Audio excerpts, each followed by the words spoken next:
সুপ্রিয় শিক্ষার্থী, অনলাইন ক্লাসে তোমাদের স্বাগত জানাচ্ছি। আমি তোমাদের ইয়াদ স্যার, বাংলা বিভাগ, সরকারি সারদা সুন্দরী মহিলা কলেজ, ফরিদপুর। তোমাদের আজকে আমি কথা বলবো বাংলা প্রথম পত্রের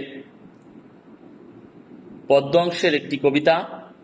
তোমাদের যে বোর্ড কর্তৃক যে সংক্ষিপ্ত সিলেবাস নির্ধারণ করা হয়েছে, সেই সিলেবাসের একটি কবিতা, কবি সুফিয়া কামালের তাহার এই পরে মনে শিরোনামে একটি কবিতা। এই কবিতার শিরোনাম থেকেই আমরা বুঝতে পারি যে কবি এখানে তার বিশেষ কোনো ব্যক্তিকে স্মরণ করেছেন। কবিতার আলোচ্য বিষয় হয়তো তাকে কেন্দ্র করেই হয়তো আছে।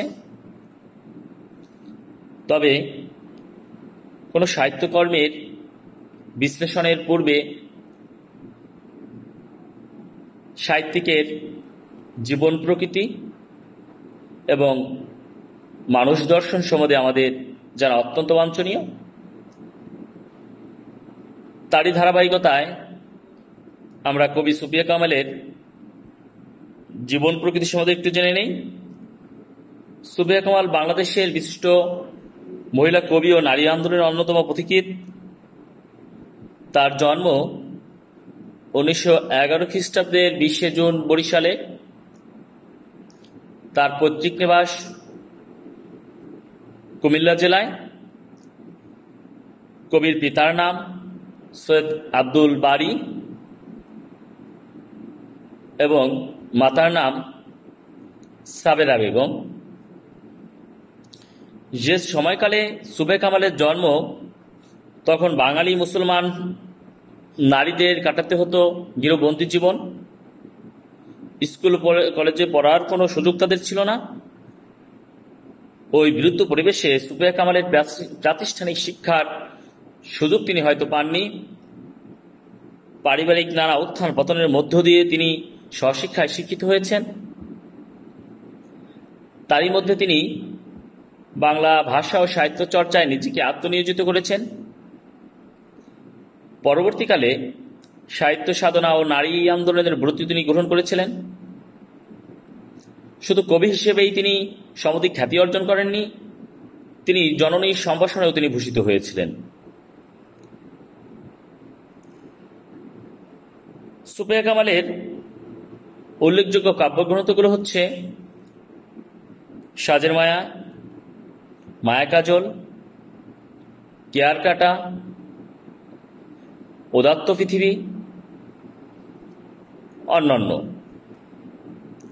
এছাড়াও তিনি গল্প, ভ্রমণ কাহিনী, প্রবন্ধ, স্মৃতিকথা ইত্যাদি সাহিত্যগ্রন্থ তিনি রচনা করেছেন।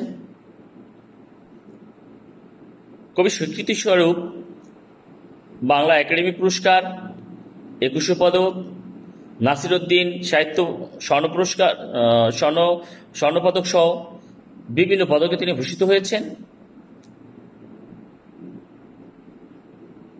সুফিয়া কামাল 1999 সালের 20 নভেম্বর তিনি মৃত্যুবরণ করেন। তিনি ঢাকায় মৃত্যুবরণ করেছিলেন। তবে আমরা একটা জিনিস এখানে তার মিল খুঁজে পাচ্ছি মৃত্যু তারিখে, যে তিনি মৃত্যুবরণ করেছে, জন্মগ্রহণ করেছিলেন 20 জুন, কিন্তু মৃত্যু তারিখটা হয়েছে 20 নভেম্বর।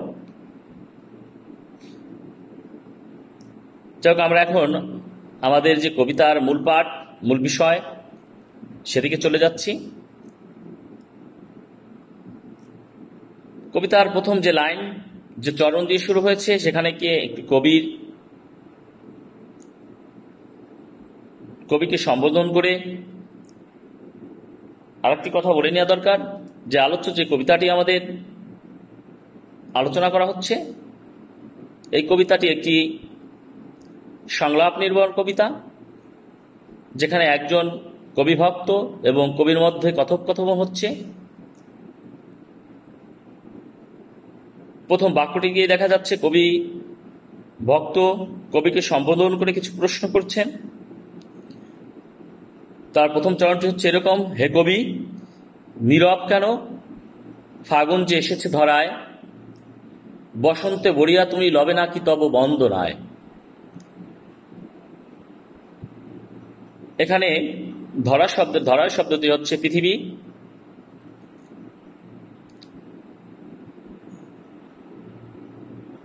প্রকৃতির কবিতার এই চরণ দুটি ব্যাখ্যা করলে তার মর্মর্থ দ্বারা এরকম যে প্রকৃতিতে বসন্তের আগমন ঘটেছে, শীতের রিক্ততার অবসানে প্রকৃতি ফুলে ফলে, শীতের রিক্ততার অবসানে প্রকৃতির ফুলে ফলে বৃক্ষের নবপল্লব রাশিতে নতুনত্ব লাভ করেছে।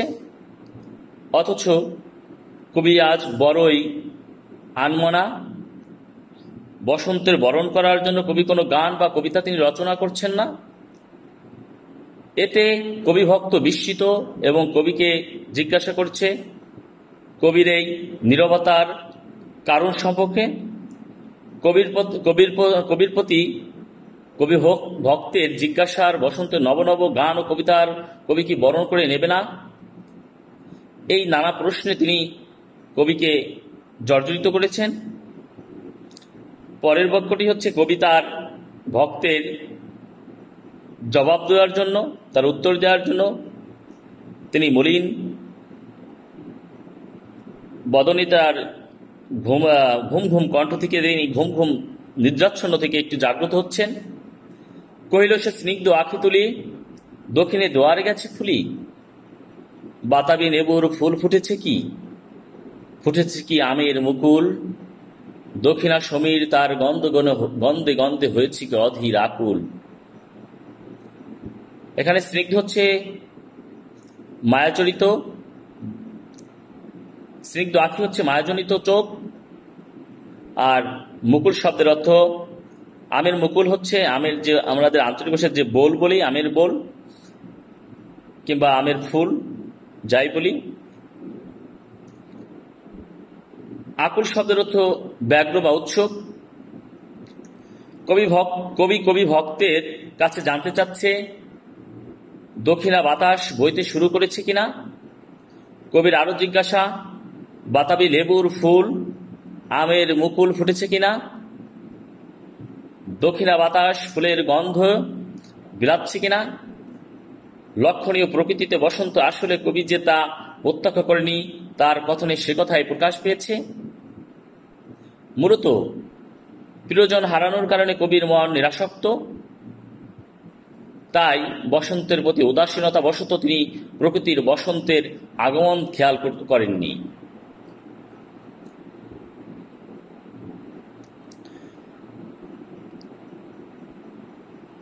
এখনো দেখনি তুমি, কহিলাম কেন কবি আজ এমন উন্মনা তুমি, কোথা তব নব পুষ্প সাজ। বসন্তের প্রতি কবির এমন উদাসীনতায় কবি ভক্ত বিস্মিত ও হতাশ। কবির এমন উদাসীনতার কারণ জানতে চাচ্ছেন কবি ভক্ত। কবির প্রতি তার জিজ্ঞাসা, কবি কেন এত উন্মনা। সাধারণত বসন্ত ঋতুতে প্রকৃতির নানা রকমের রঙের ফুল ফোটে। স্বভাবতই সে ফুল দিয়ে মালা গেথে খোপায় গুজে কবির সাজগোজ করার কথা। অথচ কবি ভক্ত তাও দেখতে পাচ্ছেন না। তাই তার জিজ্ঞাসা, কোথা তব নব পুষ্প সাজ।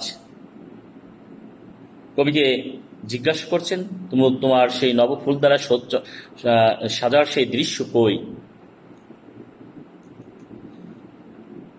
কহিল সে সুদূরে চাহিয়া, অলখের পাথার বাহিয়া, তরিতার এসেছে কি, বেজেছে কি আগমনী গান,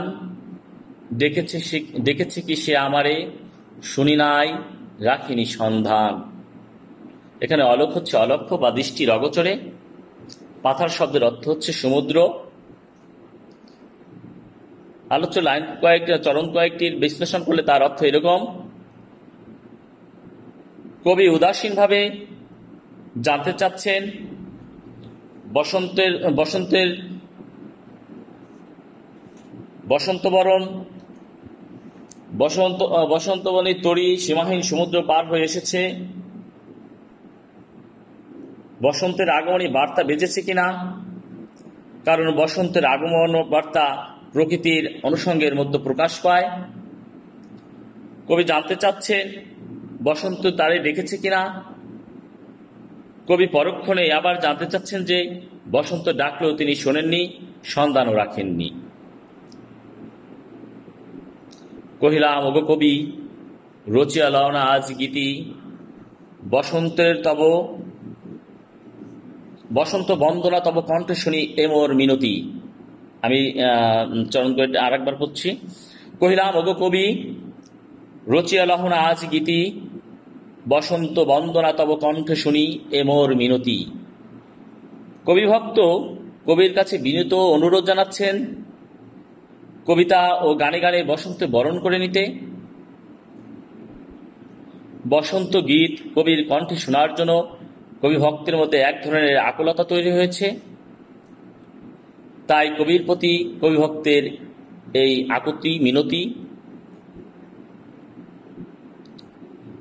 কহিল সে মৃদু মধু স্বরে, নাই হলো না হোক এবারে আমার গাহিতে গান, বসন্তরে আনিতে বরিয়া, রহেনি সে ভুলিনি তো, এসেছে তা ফাগুনে সরিয়া। কবির মনে বসন্তের প্রতি বিরাগ সৃষ্টি হয়েছে। কবি ভক্তের আবেদনে কবি সাড়া দিতে পারছেন না, কারণ প্রিয়জন হারানোর বেদনায় কবির মন পাথর মূর্তিতে পরিণত হয়েছে। তাই কবি বলেছেন এবার অন্তত থাক, বসন্ত আর তার বন্দনা গীতের জন্য অপেক্ষা করেনি। সে তো ঠিকই ফাগুন তার সময় মতো এসে গেছে, সাথে সাথে প্রকৃতিতে সে ঠিক সময়ে তার সময় অনুযায়ী সে চলে এসেছে। কবির জন্য অপেক্ষা তিনি করেননি। বলিলাম ওগো কবি, অভিমান করেছ কি তাই? যদিও এসেছ তবু তুমি তারে করিলে বিথাই। কবি ভক্ত বলছেন, তাই কবির কাছে সে জানতে চাচ্ছেন সে অভিমান করেছে কিনা। কবি ভক্ত বলেছেন যদিও বসন্ত কবিকে না জানিয়ে এসেছে, তথাপি কবি তাকে বন্দনা না করে তার আগমনকে বৃথা করে দিয়েছে। মূলত কবির অভিমান থেকেই কবির বন্দনা গীত রচনাতে আগ্রহ হারাচ্ছেন। কহিল সে পরম হেলায়, ভক্তের কথায় সে জবাব দিচ্ছেন। কহিল সে পরম হেলায়, বৃথা কেন ফাগুন বেলায়, ফুল কি ফোটেনি শাখে, পুষ্পারতি লভেনি কি ঋতুর রাজন, মাধবী কুড়ির বুকে গন্ধ নাহি করে নাই অগ্র বিচরণ। মাধবী হচ্ছে বাসন্তীলতা বা তার ফুল, অগ্র বিচরণ হচ্ছে অঞ্জলি বা উপহার রচনা। প্রকৃতির বিচিত্র সাজে সজ্জিত হয়ে ফুল ও তার সৌরভ উপহার দিয়ে বসন্তকে বরণ করে। অগ্র হচ্ছে হিন্দুদের পূজার উপকরণ। আর কবি সে কহিল সে পরম হেলায়, তার ব্যাখ্যা দ্বারা এরকম, কবি ভক্তের কথায় কবি পরম অবহেলায় উত্তর দিল, বৃথা হবে কেন বসন্তের আগমন। ফাগুনের শাখে শাখে ফুল তো ঠিকই ফুটেছে, শাখে শাখে হচ্ছে গাছের ডালে ডালে। ঋতুরাজ বসন্ত তো ঠিকই পুষ্প রাতি গ্রহণ করেছে, মাধবী কুড়ির বুকে গন্ধ ছড়াচ্ছে। হোক তো বসন্তের প্রতি কেন তব এই তীব্র বিমুখতা। বলিলাম অপেক্ষায় ঋতুরাজে কেন কবি দাও তুমি ব্যথা। কবি ভক্তের জিজ্ঞাসা বসন্তের প্রতি কেন এই উদাসীনতা, কেন কবি ঋতুরাজ বসন্তকে বন্ধ না করে ব্যথা দিচ্ছেন। কবি কহিল সে কাছে সরে আসি, কহিলে উত্তরিত তবে মাঘের সন্ন্যাসী, গিয়াছে চলিয়া ধীরে পুষ্প শূন্য দিগন্তের পথে রিক্ত হস্তে, তাহারই মনে পড়ে ভুলিতে পারি না কোনো মতে।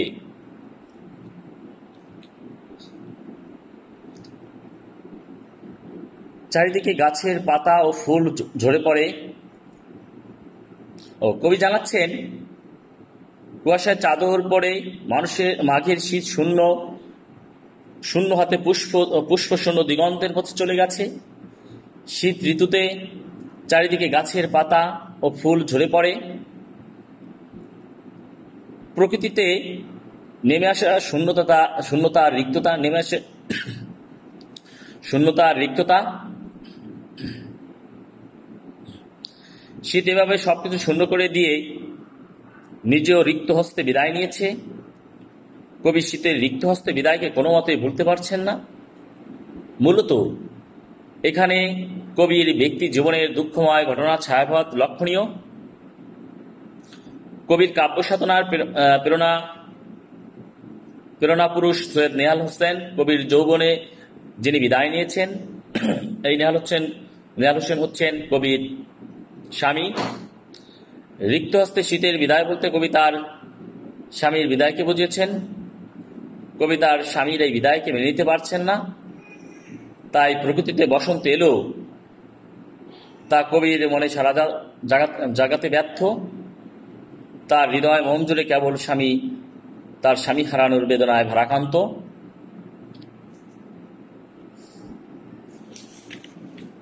আসলে আমাদের কবিতার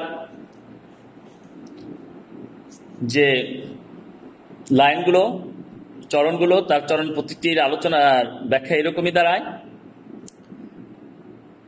আমাদের তাহার এই পরিমণে কবিতার যে উৎস, তাহার এই পরিমণে কবিতাটি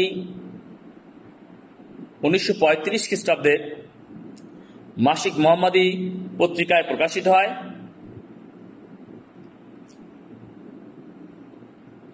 তাহার এই পরিমণে কবিতার প্রকৃতি ও মানব মনের যে সম্পর্কের একটি গুরুত্বপূর্ণ দিক তাৎপর্যময় অভিব্যক্তি পেয়েছে। সাধারণভাবে প্রকৃতির সৌন্দর্য মানব মনের অপরন্ত আনন্দের উৎস। বসন্তের প্রকৃতি অপরূপ সৌন্দর্যের যে কবি মনে আনন্দের শিহরণ জাগাবে এবং তিনি তাতে ভাবে ছন্দে সুরে ফুটে তুলবেন, সেটাই সাধারণত প্রত্যাশিত হয়। কিন্তু কবিমন যদি কোনো কারণে শোকাচ্ছন্ন কিংবা বেদনা ভারাতুর থাকে, তবে বসন্তে তার সমস্ত সৌন্দর্য সত্ত্বেও কবির অন্তরকে স্পর্শ করতে পারবে না। যদি ব্যক্তিগত জীবনে কারো কোনো ধরনের শোক বা নিরানন্দতা, নিরচ্ছন্নতা থাকে, তাহলে পৃথিবীর কোনো আনন্দ, কোনো মনোরম দৃশ্য তাকে কখনোই আকৃষ্ট করতে পারে না। ঠিক আমাদের যে কবি সুবে কামাল, তার জীবনে ঘটে যাওয়ার মর্মান্তিক ঘটনার সে কিছুতেই মন থেকে দূর করতে পারছেন না, যার কারণে প্রকৃতির যে অপার সৌন্দর্য বসন্ত ঋতুতে, সে সৌন্দর্য কোনোভাবেই তাকে আকৃষ্ট করতে পারছেন না। তার সেই সাথী হারা বেদনায় ভারাক্রান্ত। শীতের রিক্ততার মাঝ দিয়ে যেভাবে সবকিছু নিরচ্ছন্ন এবং শূন্য করে সবকিছু চলে যায়, কবির প্রিয়জনও তাকে নিঃস্ব, রিক্ত করে এবং শূন্য করে তিনিও মাঘের সন্ন্যাসীর মতোই বিদায় নিয়েছে। শীত বিদায় নেওয়ার পরেই বসন্তের আগমন ঘটে। সেই আগমনে কবির মনে কোনো ধরনের আবেগ, আনন্দের যে আবেগ, সেই আবেগ তার মনে জাগ্রত হয়নি। কবিতায় কবির ব্যক্তি জীবনের দুঃখময় ঘটনার ছায়াপাত ঘটেছে। তার সাহিত্য সাধনার প্রধান সহায়ক ও উৎসাহদাতা স্বামী সৈয়দ নেহাল হোসেনের আকস্মিক মৃত্যুতে, তিনি 1932 সালে মৃত্যুবরণ করেন। কবির জীবনে প্রচন্ড শূন্যতা নেমে আসে। তার ব্যক্তি জীবন ও কাব্য সাধনার ক্ষেত্রে নেমে আসে এক দুর্বিষহ বিষণ্ণতা। কবি মন আচ্ছন্ন হয়ে যায় রিক্ততার হাহাকারে। তাহার এই পরে মনে কবিতাকে আচ্ছন্ন করে আছে এই বিষাদময় রিক্ততার সুর। তাই বসন্ত এলেও উদাসীন কবির অন্তর্জরে রিক্ত শীতের করুণ বিদায়ের বেদনায় তার মনে বাজে। তার এই পরে মনে কবিতার গঠনরীতি এরকম যে কবিতাটি এমন একটি লক্ষণীয় বৈশিষ্ট্য হচ্ছে এর নাটকীয়তা। গঠনরীতির দিক থেকে এটি সংলাপ নির্ভর একটি রচনা। কবিতার আবেগময় ভাববস্তুর বেদনাঘন বিষণ্ণতার সুর এবং সুললিত ছন্দ এতই মাধুর্যময় যে তার সহজেই পাঠকের অন্তর ছুঁয়ে যায়। আলোচ্য কবিতাটি যে শিক্ষণীয় বিষয়গুলো আমরা লক্ষ্য করেছি,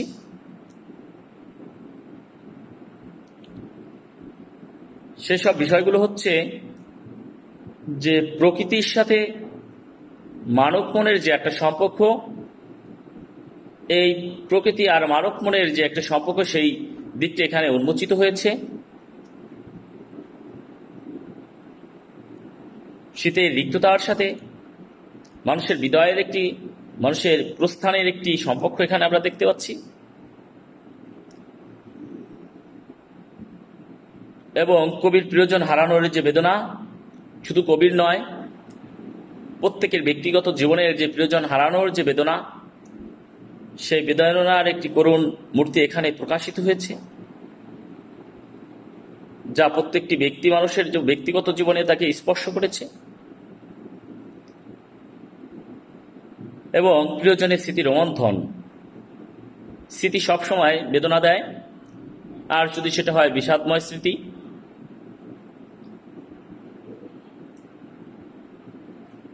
কবির সুবে কামালের সেই বিষাদময় স্মৃতি এখানে আমরা দেখতে পাই।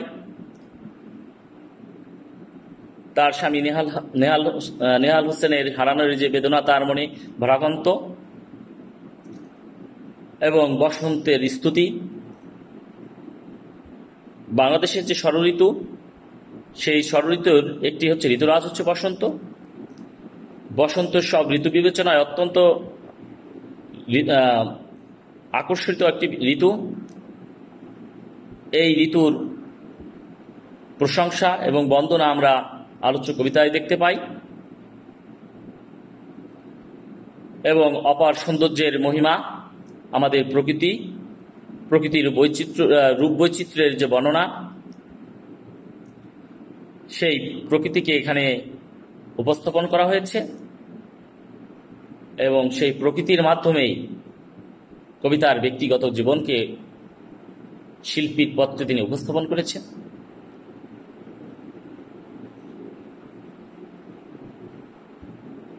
আলোচ্য কবিতায় এই বিষয়গুলো আমাদের সামনে স্পষ্ট হয়েছে। এই কবিতার সারমর্ম এরকম সংক্ষিপ্ত কথায়, আমাদের কবি তিনি স্বভাবতই বসন্ত উপলক্ষে তার সাহিত্যকর্ম রচনা করেন, কিন্তু তার মনের বিষাদময় পরিস্থিতির কারণে ঋতুরাজ বসন্ত প্রকৃতিতে আগমন ঘটলেও তিনি তার কোনো সন্ধান রাখেননি, এবং তার স্বভাবজাত কর্ম, কোনো সাহিত্যকর্ম তিনি আজ রচনা করেননি। তাই কবি ভক্তের মনে আজকে তার বিভিন্ন প্রশ্নের উদয় হয়েছে। কবিকে নানা প্রশ্নবান করেছেন এবং কবি তার উত্তর দেওয়ার চেষ্টা করেছেন।